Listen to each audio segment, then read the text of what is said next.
আসন্ন ২১শে জুলাই সামনে ২১শে জুলাইকে সামনে রেখে বিভিন্ন জেলা এবং টাউন ব্লকে তৃণমূল নেতৃত্বরা ব্লকে এবং মিছিল করছেন এবং মিটিং করছেন। পাশাপাশি প্রস্তুতি সভা শেষ করে বর্ণাঢ্য শোভাযাত্রা এবং ২১শে জুলাইয়ের সমর্থনে মিছিল করলেন হরিণঘাটা শহর তৃণমূল কংগ্রেসের পক্ষ থেকে।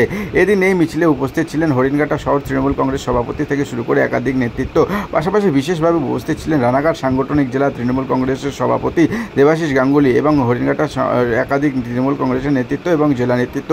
মূলত বেশ কিছুদিন আগে বর্তমানে এখন বাংলাতে সমীকরণ হয়ে উঠেছে বিভিন্ন রাজনৈতিক ক্ষেত্রে বাংলাকে কেন্দ্র করে বিভিন্ন রাজ্যে শ্রমিকরা বাংলা ভাষাকে কেন্দ্র করে কাজ করছেন এবং তাদেরকে মিথ্যে মামলা ফাঁসিয়ে দেওয়া হচ্ছে ভিন রাজ্যে। সেই প্রতিবাদে রানাঘাট সাংগঠনিক জেলা তৃণমূল কংগ্রেস সভাপতি দেবাশিস গাঙ্গুলি কী বলছেন আসুন শুনে নেওয়া হয়। একাধিক জায়গায় বাংলা ভাষাকে কথা বললে ভিন রাজ্যে কর্মীদেরকে মিথ্যা মামলা ফাঁসিয়ে দিয়ে তাদেরকে অভিযোগে গ্রেপ্তার করা হচ্ছে। আর এই প্রসঙ্গে রানাঘাট সাংগঠনিক জেলার সভাপতি দেবাশিস গাঙ্গুলি কী জানাচ্ছেন সংবাদ মাধ্যমের সামনে আসুন শুনে নেওয়া যাক তার কাছ থেকে সরাসরি।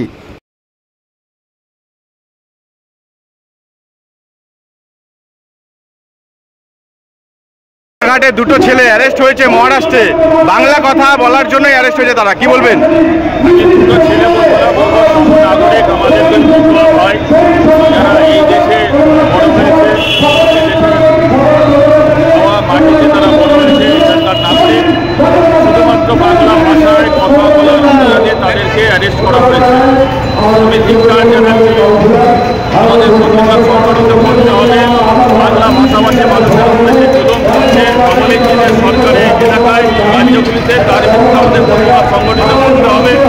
গোটা বাংলার মানুষ গড়ে উঠবে এবং আমরা দায়িত্ব নিয়ে বলতে পারি বাংলার মানুষ যেভাবে গড়ে উঠেছিল ওরা সেইভাবে গড়ে উঠে যেভাবে ব্রিটিশদেরকে উৎখাত করেছিল সেইভাবে এই অশুভ শক্তি ভারতীয় জাতীয় দেশ থেকে উৎখাত করে ছাড়বে বাঙালিরাই, এটা আমি দায়িত্ব দিয়ে বলেছিলাম। বলছি ২১শে জুলাই, এইবারে ২১শে জুলাই একাধিক নির্দেশিকা পালন করতে হয়েছে হবে, সেভাবে কিভাবে দেখছেন?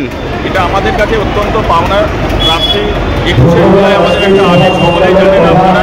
২১শে জুলাই আমাদের নির্দেশ যেমন আছে সেই নির্দেশগুলি আমরা যেমন পালন করছি কর্মসূচি, পাশাপাশি আমাদের জেলা থেকেও একাধিক কর্মসূচি নিয়েছে, সবগুলি অত্যন্ত সুচারুরূপে পালিত হচ্ছে।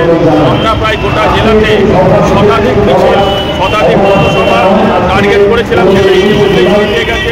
৩,০০০-এর উপর দেওয়াল লেখা সেটা ছাড়িয়ে গেছে এবং এর মধ্যে গত ১৬ তারিখে আমাদের একটা বর্ণাঢ্য মিছিল হয়েছিল। বাংলা ভাষাভাষী মানুষের উপরে যে জুলুম চলছে ডাবল ইঞ্জিনের সরকারের এলাকায় রাজ্যগুলিতে, তার বিরুদ্ধে প্রতিবাদ জানিয়ে কল্যাণী মহানগরী কংগ্রেস আমাদের কর্মসূচি এইভাবে। বলছি এইবারে ২১শে জুলাই একাধিক হাইকোর্টের নির্দেশে বিভিন্ন শর্ত সাপেক্ষে নিয়ম বেঁধে দেওয়া হয়েছে, কিভাবে দেখছেন? দেখুন, আইনের মধ্যে তো কথা বলা আর সাধারণ একটা কর্মীর মধ্যে সমীচীন হবে না। আমি একটা কথা বলি, দেশের আইনের মধ্যে কিন্তু কেউ নয়, এটা যেমন ঠিক এটাও মানতে হবে। দেশের আইনটা কিন্তু দেশের মানুষের জন্য, দেশের গণতন্ত্রকে রক্ষা করার জন্য, দেশের মানুষের মান স্বাধীনতাকে প্রতিষ্ঠিত করার জন্য, সংবিধানকে রক্ষা করার জন্য যখন আন্দোলন হয় সেটা স্বীকৃত আন্দোলন।